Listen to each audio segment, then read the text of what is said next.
The Montgomery County Council has been very active. This week, it enacted a zoning measure to eliminate parking requirements near transit hubs. It approved the funding for the purchase of zero-emission buses. It amended the right of first refusal to buy rental housing, and it held a hearing on a bill that would prevent police officers from seeking consensual searches of cars during traffic stops. Maricé, what do you think about eliminating this parking requirement near transit hubs for new housing construction? I think it's a great initiative. I am a millennial and I live actually in downtown Wheaton. Even though unfortunately I still have to use my car to get to work, going down Beers Mill, but I can't wait for the day that we have a BRT and that we have less cars on the roads. Just bringing up the cost benefit analysis, and just if we're trying to create more space for housing, making sure that we're cutting costs when it comes to requiring parking spaces. Those costs are then being brought down to the residents. And so if at any way in terms of making space for more housing, but then also making housing a little bit more affordable, I'm all for it. I'm excited to see that, and I'm excited to see more development that also represents the values of the folks that want to live here, that want to invest here, et cetera. Not too long ago, I want to say 2 or 3 weekends ago, I was thinking about purchasing a second property. I have a property that's rented out, but I live in an apartment that I'm renting, and it's astronomical. The prices are insane. I don't know how people with a 6.3 interest rate mortgage. It's nearly impossible to find anything livable for anything around $450,000 to $500,000. I was only able to see actual, not like standalone homes, but just condos. So the county is becoming increasingly more expensive.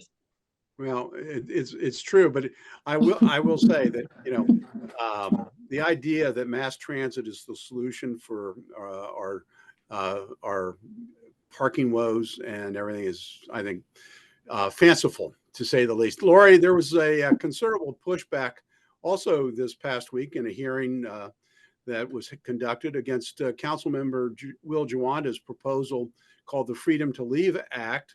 Even State's Attorney John McCarthy testified against it. What do you think of that bill? Oh, it's just horrible. It takes away a tool in the toolbox for the police. And so many people testified against it. A number of them are my friends. And if you saw the MoCo 360 article, there was Reardon Sullivan, who is one of our Central Committee members, wrote an excellent piece about it. And as a Black man himself, he takes offense to it. And it's like, how dare anyone think that people of color will be thinking of the way this works differently than a white person. What I took from it was and when I watched the video of the hearing, just that there was a lot of opposition to it and not a great deal of support for it. And so I think it's interesting to see if people who are the county residents who are now becoming more fearful of crime are looking to push back on some of these social justice programs. But we'll see what happens when the county votes. Maricé, another thing that the county is working on, the fact that they just approved, they approved funding for the purchase of zero efficient buses, and that which meant zero energy efficient buses. And they're a little more costly, a lot more costly. And is it a good idea to think that we can solve all the world's problems here in Montgomery County?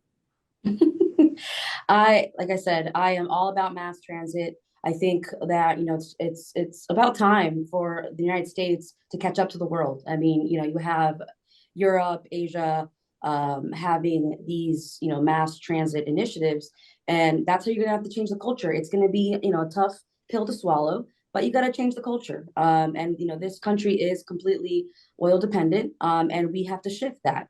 And I think the county council is living up to its promises. So I'm excited. And we, at the same time, the county is seeing a lot of changes. For example, we're expanding Candidly, I'm a member of the Board of Trustees from Montgomery College, and our ribbon cutting is coming up April 10th of the East County.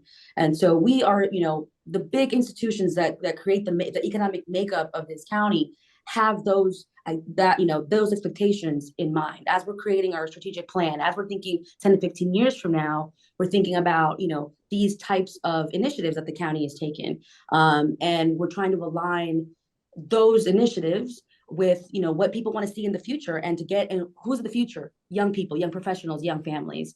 And that's what at least my generation is looking for, and I'm all excited. Well, you mentioned the fact that we're oil dependent, and that's not a bad thing, Maricé. When you look around Right. our daily And electricity is lives, oil dependent too, right? I mean, every property that we almost use there's a benefit from fossil fuels. So I'm going to take a counter view to this, because I think these buses, they're heavy, they destroy the roadways, they tear up their own tires, they're tough, they're very hard to maintain. And I think we're going to rue the day that we follow this pipe dream of environmentalism that's going to solve all the world's problems. I know you don't agree with me. We go back and forth on this forever.